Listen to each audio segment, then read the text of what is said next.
get start. Pertama kalian masukin itu secukupnya aja, bebas ya mau pakai sumber apa. Aku pakai segitu aja.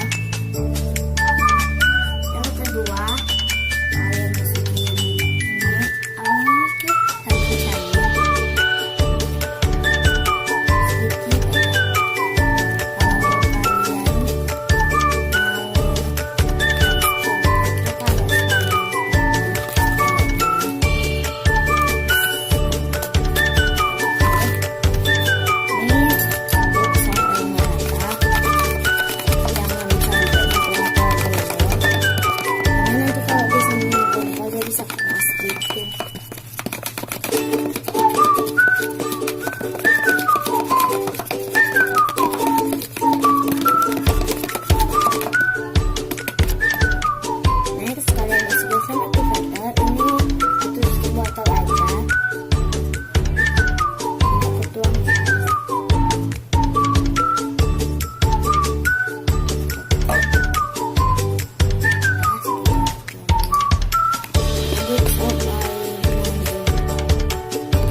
Ini udah jadi metalik ya guys, metalik.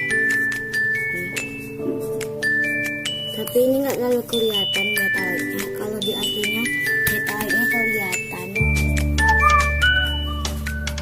Metaliknya kelihatan.